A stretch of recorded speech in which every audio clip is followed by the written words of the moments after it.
Tanpa bersusah payah, survei putra bungsu Presiden Jokowi yang juga Ketua Umum Partai Solidaritas Indonesia (PSI) Kaisang Pangarep berhasil memuncaki hasil survei elektabilitas bakal calon gubernur di Jawa Tengah. Apa saja faktornya dan apakah hasil survei ini membuat Kaisang makin dilirik parpol-parpol untuk bertanding di Jawa Tengah yang dikenal sebagai kandang banteng? Kami akan membahasnya bersama dengan Direktur Eksekutif Lembaga Survei Indonesia LSI Jayadi Hanan dan politikus PD Perjuangan Aryo Seno. Selamat malam Mas Seno, Mas Jayadi. Malam Sylvia, malam Mas Seno. Oke. Malam Mbak Jody, Mas Sylvia. Mas Jayadi, nggak ngapa-ngapain survei Kaisang kok bisa tinggi, Mas?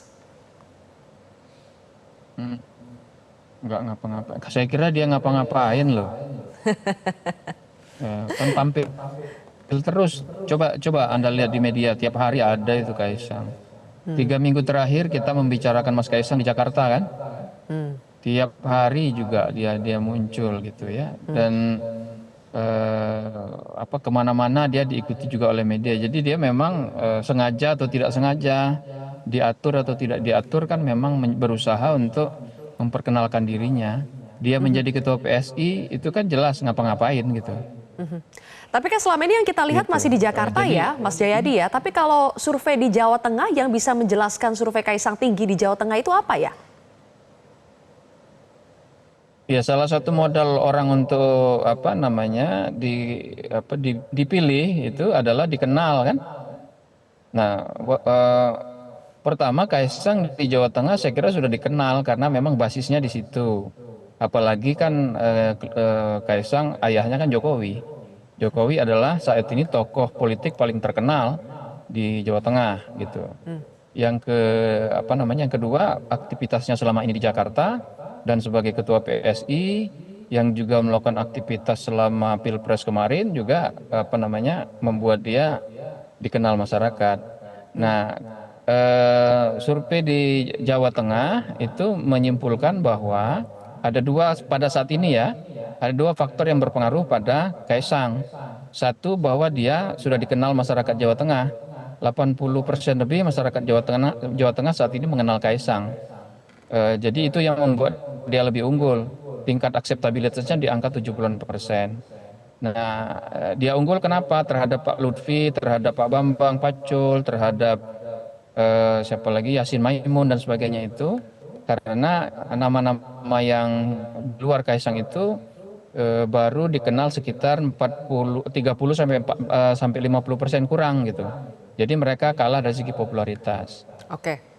Faktor kedua yang menyebabkan Kaisang cenderung unggul saat ini adalah yaitu tadi yang kita kenal Jokowi Effect. Cara kami mengukurnya adalah kita lihat tingkat kepuasan di Jawa Tengah terhadap presiden itu ada di angka di atas 80%.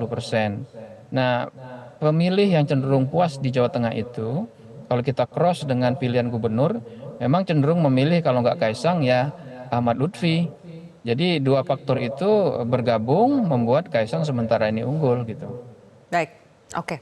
Mas Seno, Jateng selama ini dikenal sebagai kandang banteng, tapi survei LSI-nya Mas Jayadi menunjukkan kader PDI Perjuangan di situ, Mas Bambang Pacul, kalah jauh angkanya dibandingkan Kaisang. Apakah ini mengkhawatirkan buat PDI Perjuangan?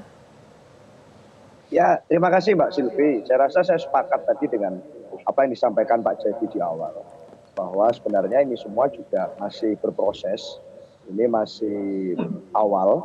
Dan kemudian bacaan itu kan masih membaca setidaknya adalah karena secara popularitas masih ada perbedaan-perbedaan atau disparitas antara nama satu dengan nama yang lain. Bahwa fakta ini atau temuan kawan-kawan LSI dan Pak Jayadi ini adalah satu temuan yang baru, tentu sedang kami cermati baik-baik. Kenapa? Karena tentu saja kita mencermati ada rentetan peristiwa lain yang terjadi sebelumnya.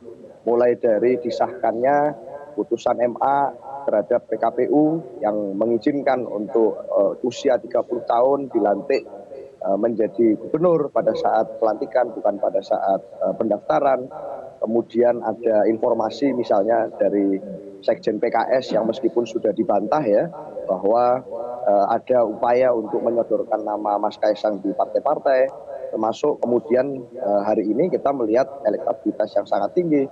Fakta demi fakta ini tentu sedang kami pelajari. Ini kan semacam ada potongan-potongan informasi yang kebetulan ini ada begini, kebetulan ada begini, kebetulan surveinya tinggi dan seterusnya. Nah, di antara kebetulan-kebetulan ini tentu kami harus melakukan filtering sehingga ketemu ternyata kebenarannya begini dari peristiwa-peristiwa itu.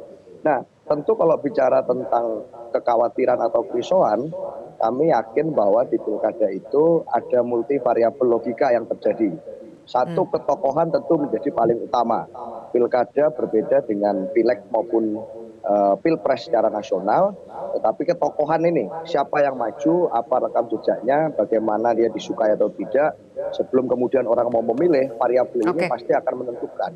Selain kemudian misalnya dukungan partai dan lain sebagainya. Nah, di Jawa Tengah tentu kami sudah punya nama-nama calon yang sedang kami persiapkan dan yang selama ini sudah dikenal baik rekam jejaknya di masyarakat. Setidaknya kalau melihat dari perbincangan media, kan ada 3 nama. Satu, ada Mas Hendar Priyadi atau Mas Hendi, 2 periode jadi wali kota Semarang dan saat ini menjadi kepala LKPP. Yang kedua, misalnya dari survei kita juga menemukan nama Mas Bambang Pacul atau Bambang Wuryanto, seorang legislator yang ikonik dan sering dibicarakan di mana-mana. Kiprahnya banyak orang mengikuti. Selain itu yang ketiga ternyata ada masukan juga yang jangan-jangan ini cocok juga untuk Jawa Tengah berdasarkan pengalaman militernya sebagai Panglima TNI, yaitu Pak Jenderal Andika Perkasa. Nah, nama-nama ini tentu kita siapkan dan pendalaman analisis kita lakukan. Itu Mbak Silvi. Berarti terlalu cepat buat PDI Perjuangan, sudah khawatir dulu ya dengan angka surveinya Mas Jayadi? Ya masih belum apa-apa, artinya kita belum masuk ke medan pertempuran. Memang sudah mulai menyiapkan, kita sudah mulai bisa membaca kira-kira medannya seperti apa, cuacanya seperti apa, mulai bisa tergambar. Tetapi kalau khawatir duluan dengan cuaca, saya rasa terus ya untuk apa kita menyiapkan sekolah partai, kaderisasi dan lain sebagainya. Malah disinilah nanti itu akan menjadi ujian. Baik, oke. Mas Jayadi, Presiden Jokowi mengatakan kepada publik bahwa dia tidak menyodorkan nama Kaisang ke partai manapun. Ini membantah pernyataan dari Sekjen PKS. Tapi menurut Anda pernyataan Pak Jokowi itu akan ditangkap oleh parpol-parpol terutama yang ada di Koalisi Indonesia Maju. Itu sesuai dengan makna kalimat Pak Jokowi atau malah sebaliknya yang ditangkap berbeda? Nanti kita akan ulas lebih jauh pemirsa usai jeda. Urusan pilkada itu urusannya partai politik. Urusan mencalonkan itu juga urusan partai politik. Saya bukan ketua partai, saya bukan pemilik partai. Jadi jangan ditanyakan kepada saya.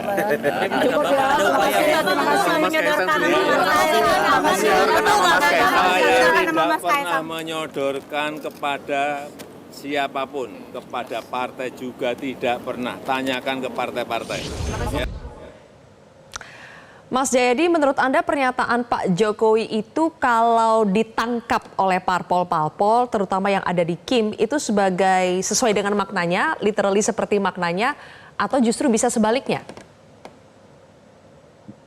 Jawaban Pak Jokowi kan normatif. Memang secara normatif pencalonan itu kan partai atau pencalonan secara independen kan gitu. Jadi itu secara normatif benar.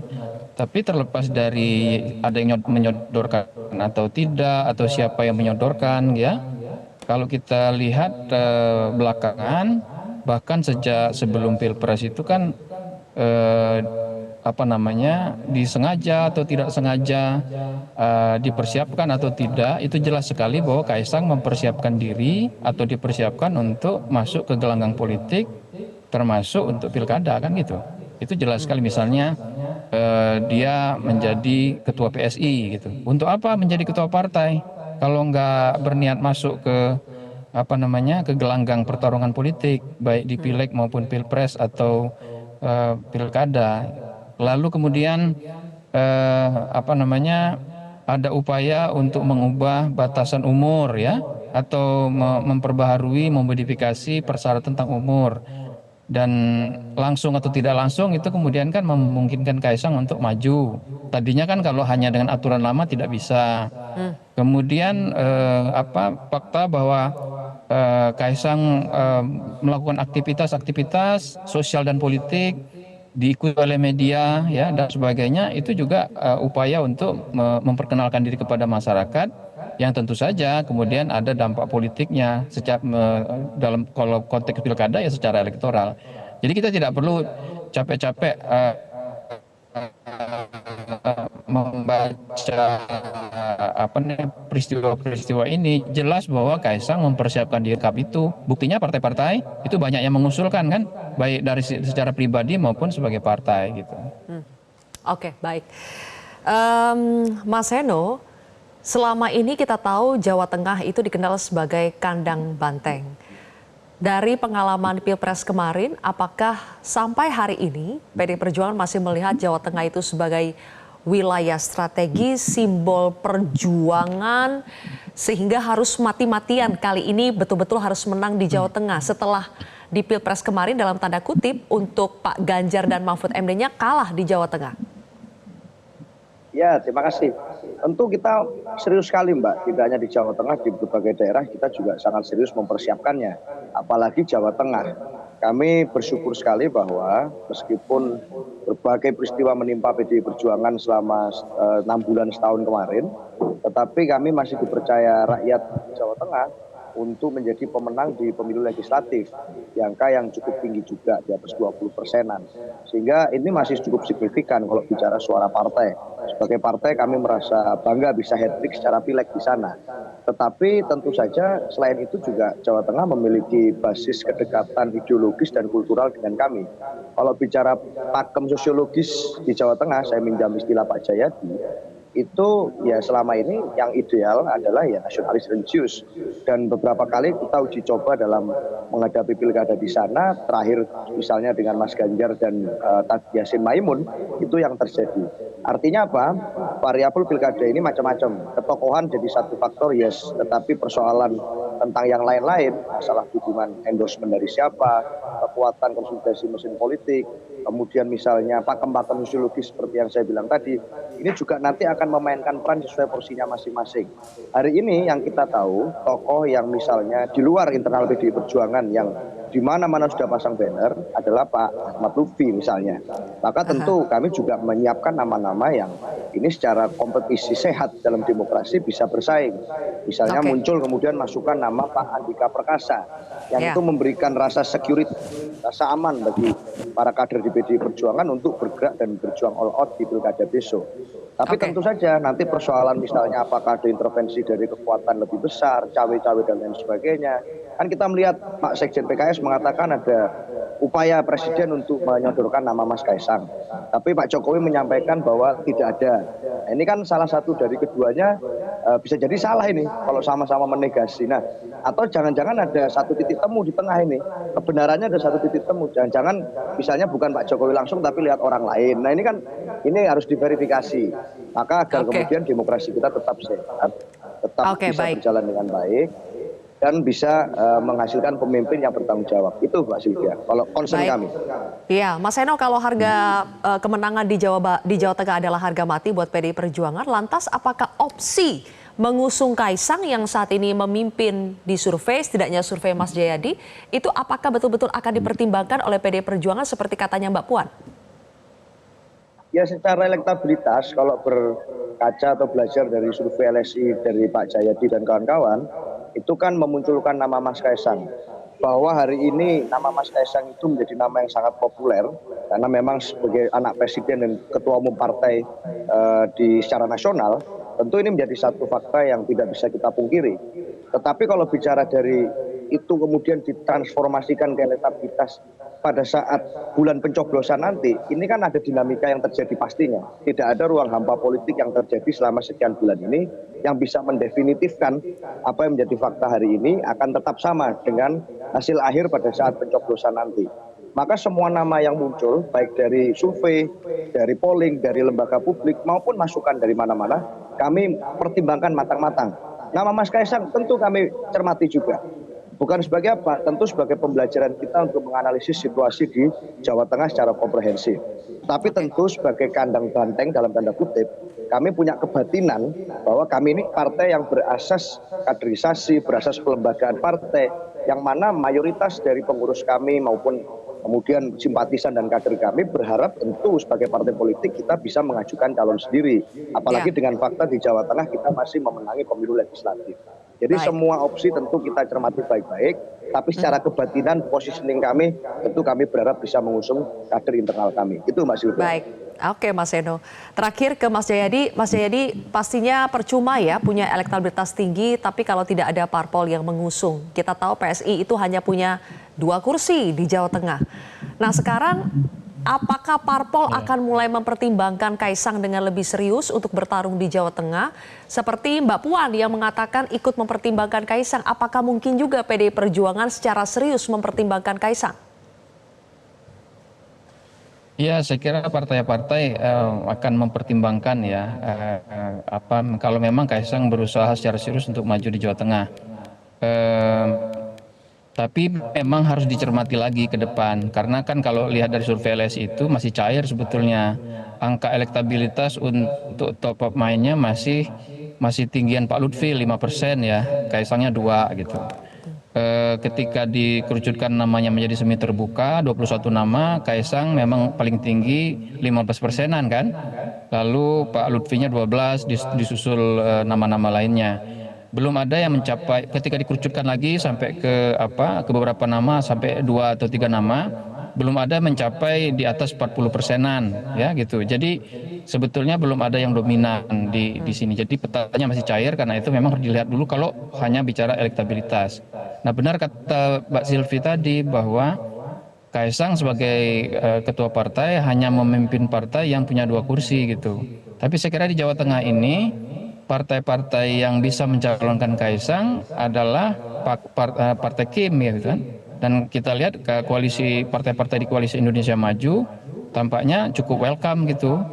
Walaupun kita dengar selama ini yang sudah mulai digadang-gadang adalah Pak Lutfi ya. Nah, dengan mungkin makin seriusnya Kaisang di Jawa Tengah, mungkin partai-partai di koalisi Indonesia Maju akan berpikir ulang atau menghitung kembali gitu. Bagaimana, apakah secara elektoral dan strategis lebih baik mencalonkan Pak Lutfi atau lebih baik mencalonkan Mas Kaisang atau calon lainnya. Baik. Jadi walaupun PSI itu kecil 2 kursi saja, dengan mempertimbangkan koalisi di Pilpres kemarin di mana koalisi PSI bergabung, maka peluang untuk dicalonkan oleh partai-partai itu masih mungkin. Baik. Oke, terima kasih atas analisa Anda, Mas Jayadi, dan juga Mas Eno. Terima kasih atas waktu Anda sudah bergabung di Prime Time News. Jelajahi cara baru mendapatkan informasi. Download Metro TV Extend sekarang.